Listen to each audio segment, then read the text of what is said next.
Amita, hello sir. আপনি কি কাজ করছেন? আমি একটা ফটোশপে অ্যানিমেশনের কাজ করছিলাম। আচ্ছা, এটা কমপ্লিট হয়ে গেছে? হ্যাঁ, আমি অ্যানিমেশনটা তৈরি বাহ, করেছি। অনেক সুন্দর। আচ্ছা, এই অ্যানিমেশনটা আমি কিভাবে করতে পারি? তাহলে চলুন আপনাকে দেখাই স্যার এটা কিভাবে আমি ফটোশপে তৈরি করেছি। এটা ক্লিক করব, দেন এখান থেকে ওপেনে ক্লিক করব, তারপরে আমি যেই জেপিজি ফাইলটা নেব সেটাতে ক্লিক করলাম, দেন ওপেন। যে আমার ফাইলটা চলে আসছে। ফার্স্টে আমরা লক খুলবো, এটাতে ডাবল ক্লিক করে ওকেতে ক্লিক করলে আমার লেয়ারের লকটা খুলে যাবে। এরপরে আমি একটু কিবোর্ড থেকে কন্ট্রোল-J চেপে ডুপ্লিকেট 2টা লেয়ার করে নিলাম, যেহেতু আমি 3 লেয়ারে অ্যানিমেশন করব। তো প্রথম লেয়ারের চোখটা আমি বন্ধ করে দেব, আর সেকেন্ড লেয়ার নিয়ে আমি কাজ করব ফার্স্টে। তো এই সেকেন্ড লেয়ারে আমি একটু কালার চেঞ্জ করার জন্য ফার্স্টে কালার প্যানেলে ক্লিক করব। আমি এখানে রেড কালার আছে, এটাই আমি দিব। দেন আমি ওকে ক্লিক করব, করার পর টুলস বার থেকে এখানে কালার অপশানে আসব। ক্লিক করার পরে আমি এখান থেকে দেখেন আমি রেড কালারগুলো চুজ করে নিচ্ছি। হ্যাঁ, এগুলোতে আমি রেড কালার করতে চাচ্ছি।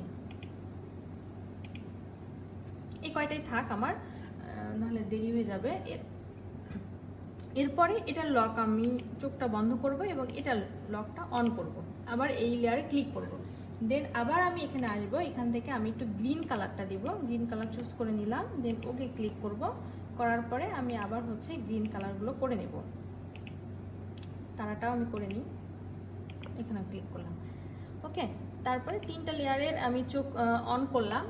এরপরে আমরা আসবো উইন্ডোজে। উইন্ডোজ থেকে আমরা আসবো টাইম লাইনে ক্লিক করলে দেখেন একটা নতুন অপশান আসবে। এখান থেকে ক্রিয়েট ফ্রেম অ্যানিমেশনে আমি ক্লিক করব।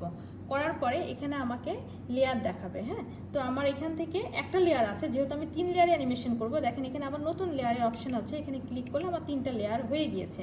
তো প্রথম লেয়ারটা আমি সলিড কালারই রাখবো, তাই এখানে এসে 2টা লেয়ারের চোখ আমি তুলে দিব। ওকে, এই লেয়ারটা থেকে গেল। দেন আমি আবার সেকেন্ড লেয়ারে ক্লিক করব, করার পরে সেকেন্ড লেয়ারটা অন রাখবো আর এই 2টা চোখ আমি অফ করে দেব।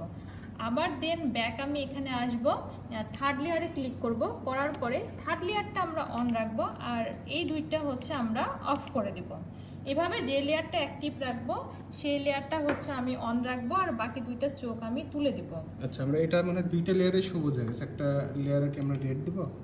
হ্যাঁ, আমরা একটা লেয়ারে রেড করব। 2টা লেয়ার যেহেতু সবুজ হয়ে গিয়েছে, আমরা এটা অন রাখবো, এটা অফ করে দেবো। দেন আমার এখান থেকে লাল দেখাচ্ছে, তাহলে আমরা এটা লাল, এটা গ্রিন। আচ্ছা, 3টা লেয়ারে 3টা না? হ্যাঁ, 3 কালার। একটু দেখি।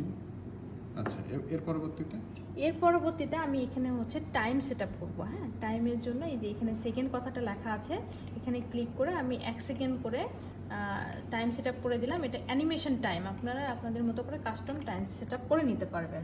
একটু ক্লোজলি দেখি।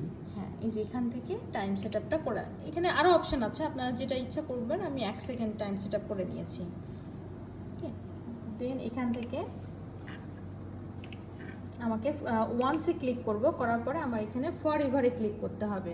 ফর এভারে ক্লিক করার পরে আমি অ্যানিমেশনটা প্লে দিয়ে দেখব যে কেমন লাগছে। হ্যাঁ, দেখেন 3 কালারের অ্যানিমেশনটা খুব সুন্দরভাবে লাইটিং হয়ে গিয়েছে এবং আপনারা চাইলে আপনাদের প্রতিষ্ঠানের জন্য এরকমভাবে অ্যানিমেশন ঈদের শুভেচ্ছা বানিয়ে নিতে পারেন। এটা সেভ করব কিভাবে? আচ্ছা, এটা সেভ করার জন্য আমরা ফাইলে ক্লিক করব, ফাইল থেকে এখানে সেভ ফর ওয়েবে ক্লিক করব। ওয়েবে ক্লিক করার পর অবশ্যই আমাদের খেয়াল রাখতে হবে এখানে গিফট ফাইলটা যেন অপশানটা থাকে। দেন আমরা সেভে ক্লিক করব। সেভে এখানে এসে আপনি যেই নামটা ফাইলে সেভ করবেন, আমি ঈদ নামে এটা সেভ করলাম, এই নামটা দিলাম। আর আপনার কোন লোকেশনে সেভ করবেন, আমি ডেস্কটপে সেভ করব। দেন সেভে ক্লিক করব। আমরা একটু মিনিমাইজ করে দেখাই হ্যাঁ অ্যানিমেশনটা কিভাবে এসেছে। অ্যানিমেশনটা এসেছে ঈদ বলে আমি এখানে সেভ করে রেখেছি। ডবল ক্লিক করে আমি একটু অন করে দেখি, দেখেন লাইটিং অ্যানিমেশন ক্রিয়েট হয়ে গিয়েছে।